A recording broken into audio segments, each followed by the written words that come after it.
Ilang taon na That's yung true. KOJC, 'di ba? Kung sige, let's go again and again, let's go by history. Anong legacy ang nagawa mo compared to Yes. all those members of KOJC? Anong nagawa mo? Ano ang accomplishment 'Di ba? ni 'Di ba? Ontiveros? Eh di Oo. sumama sa mga rally, 'di ba? Yan opposition pero ngayon yes, nawala yung alindog ko. But yeah, Hindi, yung voice mo grabe. lang, yung voice lang, yung voice. Yung magandang audio, 'di ba? Bongga. Oo. Yes, kanina, sister, itong usapan namin palangga, wala naman kaming script kung ano lang yung mapagdaanan namin na nangyayari sa kasalukuyang mga panahon. Pinag-uusapan natin dito dahil nga, since election season na, nabanggit mo nga kanina, na isulat ko dito, na natuwa ka, na-surprise ka, nung tumakbo si Pastor Kibuloy sa Senado. Pero sister, nung nag-file si Attorney Mark Tolentino na kumakatawan at kaya Pastor Kibuloy at ang kanyang abogado, so meron mga nagulat at nagtaas ng kilay at galit na galit from Quad Committee, Huwad Committee, and also si Ontiveros, si Abante na sinasabing dapat daw hindi pinapayagan, parang the nerve, parang may mga ganun silang statement na bakit pinapayagan ng COMELEC o wala daw kahiyan si Pastor Kibuloy na tumakbo pa sa Senado dahil ito daw ay may mga kasong, mga heinous crime or kung ano-ano pa. Grabe, no? Yung si Ontiveros. Pero yung convicted, na ang ginawa din ay kidnapping, si Franz Castro, wala silang comment doon. So, ano ang masasabi ng isang ka-TV? Selective nga. 'Di ba? Selective. Sabi ko nga sa'yo, yung mga yan, ang dason, ba't sila umupo dyan? Very, very, personal. Hindi yan para sa bayan. Kasi, kung sinasabi lang para sa bayan sila, bakit yun nga? Convicted nga yung kasama nila, tinotolerate nila. Tapos yung si Abante, pastor siya, 'di ba? Pero hindi siya mukhang pastor. 'Di ba? Mukha siyang nang papastor, charot. Hindi, pero alam mo yung mukha siyang bastos 'di ba? That's true. Mukha siyang padila, yung mga post. may padila-dila pa. Yeah, I know. Parang mukha siyang manyakis. Parang siya yung parang siya yung isa inaakusahan niya, parang siya yun. But my question is, do you think Pastor Kibuloy is qualified being a senator? Oo naman. Number one, may takot sa Diyos. Sino ba yung mga bumibira sa kanya? Yung walang takot sa Diyos. Ikaw ba naman, kung may Diyos yung mga yon, kikita mo yung ginawa sa mga walang kamalay-malay na tao, na member ng KOJC, na nananahimik dun sa kanilang compound. Guluhin mo. Diba? Yan ba ang mga klase ng tao o politiko na dapat nakaupo dyan, na walang mga puso at kaluluwa? Diyos ko, buhay pa, sinusunog na ang kaluluwa sa impyerno. Correct, paulit-ulit na lang sila. Ayun, alam mo, ako natatakot, di ako magtataka, pinost ko nga yan dami nyo nga pera, paano kung ngayon, pagtulog nyo ngayon, di na kayo magising? That's true. Kaya nga, paglabas nyo bukas, ang ganda ng sasakyan nyo, may yate kayo, meron kayong eroplano, meron kayong chopper, pero bumagsak yung chopper nyo, nag-crash yung eroplano nyo, nabanggayin kayo, in-aksidente kayo. So, saan nyo dadalhin lahat yan? Dami nyong pera. One of your kids, pinakamamahal yung anak, nagkasakit, nagka-cancer, or kayo, nagka-cancer kayo, akala nyo, ang dami nyong pera, kaya nyong gamutin yung sarili nyo, pero walang solusyon. Ang kapalit, magsasuffer kayo, hindi kayo magagamot agad, kailangan yung pagdaanan yung paghihirap na magkasakit kayo. There's a way, 'di ba? Kasi yung mga tumatakbo, sabi ko nga sa dapat bigyan natin ng chance yung mga bagong mukha, totoong bagong mukha, wala pang record ng pagnanakaw. Kaya nga, sa nakikita ko kay Pastor Kibuloy, sabi ko nga sa mga vlog ko, dapat yung iboboto, yung may mga significance or may mga contribution. Ano ba yung importansya niya sa mamamayang Pilipino? Ano ba yung nagawa niya sa buhay niya? Ano yung mga achievements niya? Ano yung mga accomplishment niya? If you talk about Pastor Kibuloy, nakita niyo, meron siyang mga tao naniniwala sa kanya, natulungan niya, may mga testimonya na ito yung mga kasi na-meet ko yung iba dito, napatapos siya ng pag-aaral. Ano yung impact niya? Anong ginawa niyang impact sa community niya? Nakita niyo, they have millions of people na nagsusupport sa kanya.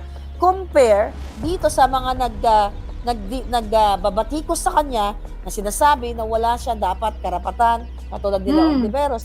Ilang taon na ba si Ontiveros sa kanyang panunungkulan diyan bilang isang public dapat public servant. Pero tingnan niyo ginagawa ngayon, puro dramatization, puro grandstanding compared to this pastor, right?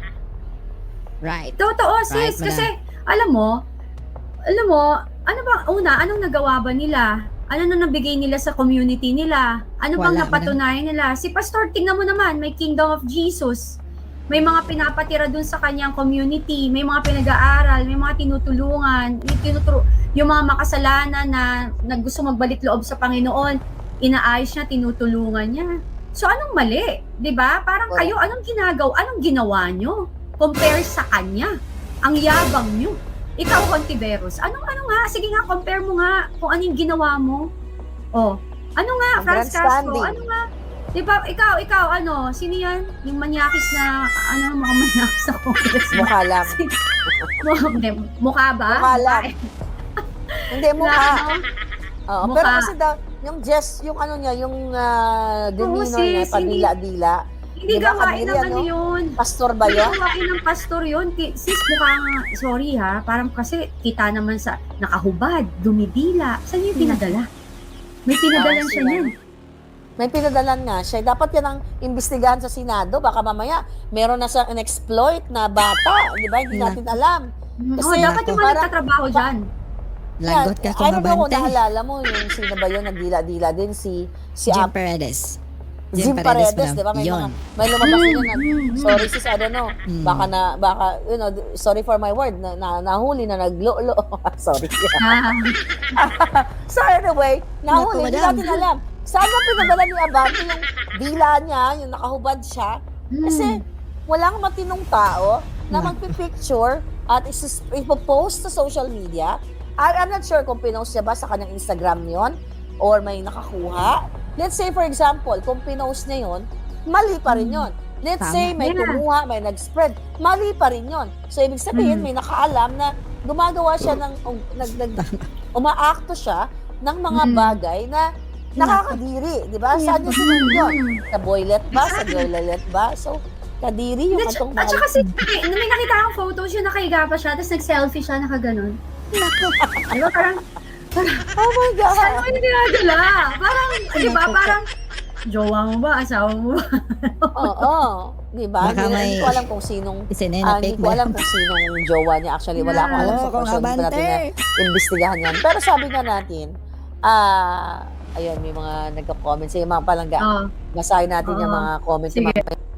So, ano yung particular na impact ng mga ito sa komunidad kung bakit kailangan piliin sila ng mamamayan? Hindi, tsaka bago sila mag-comment, anong ginawa nyo, compare. Compare nyo muna yung na-achieve ni Pastor Kibuloy bago kayo magsalita dyan. Yun. Diba? Kasi, pinag-uusapan niya, binibira nyo siya sa ngayon yung present Let's talk about yung history. Let's go by this. Diba? Diba? Kasi kailangan ganun Ganun dapat. Sabi ni Ontiveros, ito pala isang statement niya. Sige, Madam Okay, Apollo Kibuloy, magkaroon naman kayo ng konting hiya. Sabi niya, karapatan nga ng bawat isa sa atin tumakbo para maglingkod sa bayan. Pero nagtitiwala akong may sapat na kaalaman tayong mga Pilipino para gamitin natin ang ating karapatang pumili ng ating mga leader para hindi iboto si Kibuloy. Sabi niya, let us not elect lawbreakers as lawmakers. So question ko nga ito nga babalikan na naman natin. Kita mo, selective at one-sided talaga. Pero yung mga kakampi niya na makakaliwang grupo katulad ni Franz Castro, convicted. Si Kibuloy, kaya nila kinulong dyan dahil hindi umattend doon sa Senate na yon at doon sa mga inakusa sa kanya na willing siyang harapin sa korte. Pero tandaan ninyo, kaya nakulong si Kibuloy hindi dahil convicted siya. Dahil kinontempt siya ng mga gunggong sa Senado. So yun. Kaya yun sis. Ang ngayon, ang kanilang ginagawa ngayon talagang panggigipit sa mga tao na gusto nilang gipitin. Ang kapal lang ng mukha. Yun nasasabi nito. Para, yun nga, again and again, anong nagawa mo compare kay Pastor Kibuloy? Anong history mo na Yun ang nagawa mo, tanong. na itulong mo sa kapwa mo Pilipino compare sa nagawa ni Pastor Kibuloy for how many decades? Ilang taon na That's yung true. KOJC, di ba? Kung, sige, let's go, again and again, let's go by history. Anong legacy ang nagawa mo compared Yes. to all those members of KOJC? Anong nagawa mo? Ano ang accomplishment ni Diba? ni Ontiveros? Diba? Di Oo. sumama sa mga rally, 'di ba? Yan opposition, pero ngayon hindi na siya opposition. Dahil nun nga yung kanyang kapatid at ang kanyang brother-in-law ay inappoint ni Bangag Jr. Pero yun naman sister, pala. Huli ka man. Yeah. Yun ganun naman yun. pala, di Yan ba? pala. So tumahimik ka. I know. Bago ka mamintas dyan, manahimik ka dyan, Hontiveros. At Kasi, kung maganda yung wala kang Go right. ahead. sorry, Yeah, wala siyang right na karapatang mamintas. Well, she has all the right na manawagan siya or what. Again, the decision ay nasa taong bayan pa rin. Kung sino may Tama, boboto tama. nila. Actually, si Pastor Kibuloy, nilabanan niya ang mga makakaliwang grupo katulad ng mga kaalyado ni Risa Ontiveros. Kaya ganito correct. ang galit nila, sis. Kaya ganito Yes. ang galit ni Ontiveros at nila Franz Castro, yung convicted na yan, at iba pa, nila Sator Ocampo, dahil Tama ka dyan, nilabanan, nung panahon ni Duterte, binilabanan ng SB9 ng Pastor Kibuloy, yang mga yan. Kaya ganito na lang Tama. yung galit nila para, gumaganti sila, which is, yung layunin ng gobyerno ni Duterte noon para mailayo ang mga bata, yung mga estudyante, na ma-recruit ng mga makakaliwang grupo. So kaya, no wonder, ganun talaga sis yung kanilang atake kay Pastor. Di ba? Exactly. And alam mo, ang nakakalungkot na nakakatawa is supposedly, they are pro-people, di ba? Yan yung ano nila. Tama. Yan yung kanilang, what do you Amoy pa lang. Knows mo na yan. Lucky Me Pansit Canton. Takame, get it! call this? Okay Ang lang yan kanilang- sis, pag tinatanggal ko yung sarili ko, okay lang yan. Okay lang. May ginagawa ko. Sige, go I ahead. know, I know. No, I mean like, kapag ang nakakatawa, tsaka inisak nila, Ayan, nung tinanggal ko yung sarili ko, ginurgur na naman si Cathy. Nakakaloka. Nakikita nyo? pero Yung hindi, mga- di ba? Parang hindi Oo. nangyayari. Kasi, bakit? Feeling nila kasi, pag nawala yung leader natin ngayon, ang uupo si Sarah. Hindi yun eh. Dapat hindi, Yes. hindi nila tinitingnan yon. Ang tinitingnan nila kung ano yung nakakabuti sa mamamayang Pilipino. Kung masyado ng damaging yung nangyayari sa yung leader natin dyan, dapat, sila ay maging part yung yung sa tawag ng yung mga tawag or sigaw ng mamamayang Pilipino, yung pakikinggan nila. Eh nangyayari, if they're like that, ibig sabihin, hindi sila pro-people, pro-personal interest sila. Ayun Yun yung nga. nangyayari. Yun nga, sister. Kaya nga talagang, sabi, ako nga, hindi ako sang-ayon na magkaroon ng eleksyon eh. Kasi gusto ko matanggal ang mga bangag, magkaroon ng bagong gobyerno, revolutionary government or whatever, as long as matanggal itong mga bangag na ito. Dahil, sister, meron lang akong babasahin sa iyo, dahil nga, if you talk about tama ba ang ginagawa ng mga makakaliwang grupo at ng mga bangag, kung tama sila, dahil nagkakaalyado sila, makikita natin yung impact sa pamumuhay ng taong bayan. But with a recent survey, basahin ko lang sa iyo, ang mga Tingnan mo na. Pilipino, sabi Pinoy, na kinukonsidera ang sarili na pobre ay dumadami. So maraming mga Pilipino na sinasabi nila ay nasa under sila ng category ng mga mahihirap. Mas maraming Pinoy ang nirate ang kanilang mga sarili bilang mahihirap based on the third quarter ng 2024 sa survey na ginawa ng SWS mula September 14 hanggang 23. Nasabi dito sa inilabas na report ng SWS araw ng Miyerkules, October 9, ay natuklasan nila na may 59% ng pamilyang Pilipino ang kinukonsider ang kanilang mga sarili bilang mahihirap. So, meron daw 13% ang kinikilala bilang nasa borderline lang sila. At yung iba naman ay nasa pagitan, which is 28%. So, imagine niyo ay mga kababayan. So, 59%. Ilan yan? So, like 16.3 million family according to the survey. What is your thought about that, sister? Well, Doon pa lang makikita mo na sis na na may problema talaga yung leadership natin sa ating bansa. Kasi iba yung sinasabi sa totoong nangyayari, 'di ba? Kasi sabi nila okay naman 'di ba? Sabi nila okay daw na nag-i-improve daw. Nag-i-improve daw tayo. Pero Sabi nga nila, maganda Diba? daw Pero- ang Pilipino. Sabi lang oh, nila. 'di ba? na- Pero look at that, 'di ba? So Nako. sabi ko nga sa'yo kasi nga old school system, they thought they can stay away, get away from it. Na na feeling nila makakalusot sila kung ano yung sasabihin nila. Yan yung paniniwalaan ng tao. Diyos ko, hindi mangyayari yan.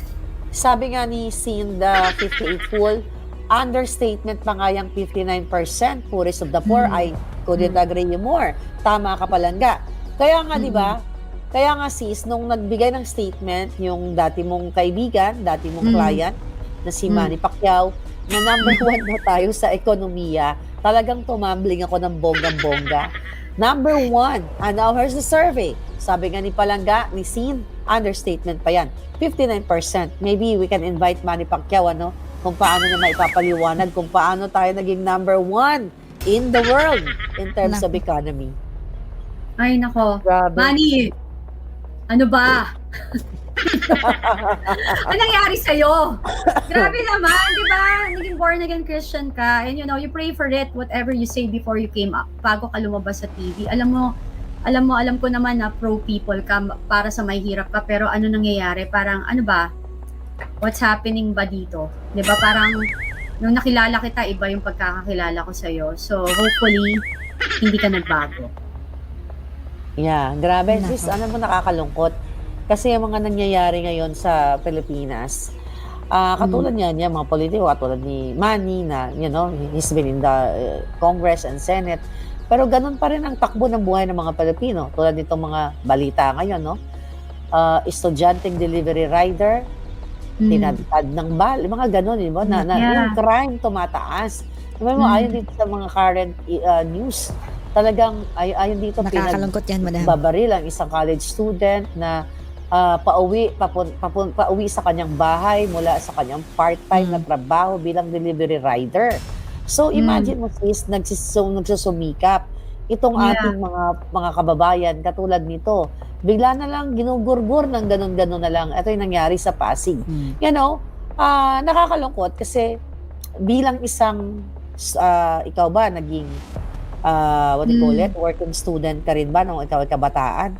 So kasi ako naging working student ako, talagang bongga, nag-aaral, nagtatrabaho. So katulad nito, yung mga kababayan natin, na dahil sa sobrang taas ng crime sa Pilipinas, at sobrang talamak ang pulburon at yung, sinisinghot, lahat ng klaseng sinisinghot, usok, sinisipsip, whatever, nagkakaroon ng pangit o negative impact sa pamumuhay ng ating mga kababayan. Kasi pag bangag ka, kung sino yung dumaan na pagtripan mo, pwede mo nang ganun-ganunin na lang. Tama, madam. Diba? Yun ang nakakalungkot. Iba ngayon yung krimen. Parang Wala lang takot, madam. normal. Yun. Parang lahat na lang ginagawa. Walang Parang takot. nasabik gumawa ng pangit ang mga criminal right now. Parang pwede wala naman pakialam yung gobyerno. Hindi naman tayo lumalabas sa media. Hindi naman tayo pinag-uusapan. We can just do whatever we want. Diba? I know. Ang nilalabas lang sa media, lahat ng magagandang nangyayari.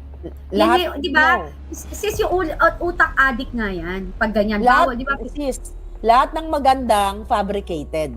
Exactly. Yun na nga. All fake. Fake news. Yun ang fake news. Di ba? I Pero know. ayaw nilang Nako po. ilabas yung, sabi nga lang, ayaw namin ng nega kasi gusto namin positive lahat. Sabi ko, talagang ayaw yung nega kasi positive kayo sa droga. Di ba? Alam mo I yun, know. parang ayaw nyo ng nega kasi bad vibes yun. Di ba pag Kasi lahat sila positive. vibes. Correct. Di ba? Pero sis, ang pabida ng gobyernong mga bangag, ito ang pabida nila. May naramdaman ka ba? Ang sabi dito ng pabida nila, 13.7 billion na worth ng pulburon o asin na paborito nila ay nasabat daw ng administrasyon ni Bangag. Question, okay? Ang question, 13.7 billion ang sabi dito. Natin basahin to buong balita kasi mga kasinungalingan lang naman to. But anyway, Sige, go, madam. di ba? The question is, nasaan? May ipinesent ba sila na talagang mga tao na Wala, madam. nahulihan? Wala nga eh. Di ba yung sa Alitagtag, sa Batangas, hindi na nila nasundan yun eh. Pati yung PIDEA leaks. Di ba yung pag-approach Yun. sa'yo ni Senator Bato na ipapatawag ka para mag-testify sa Senate, wala na rin. So, ano sa tingin mo nangyayari dito? Bangagan talaga. Sis, Nagbabangagan di ba bumaba ang drugs? Nako po. Bumaba ang presyo presyo. ng drugs. So, ibig sabihin maraming Abot supply. kamay. Nako. Yeah. Maraming supply. So, supply. definitely, baka pinamigay na nila yan. Or Baka yung mga nahuli na yan, nasa bat, nasa market, nasa kalsada na. Exactly, di ba? Kasi, magkano yung worth, sis, again? 13.7 billion daw. Oh, 13.7 billion. 13.7 billion. Sabi mo, So, 20% lang yan, billion pa rin eh, di ba? billion. So, Yes, Ganun billion yun. pa rin. So, Yun na lang talagang, natin pera. kaya nga wala silang pakialam dito sa sa mga nangyayari sa atin.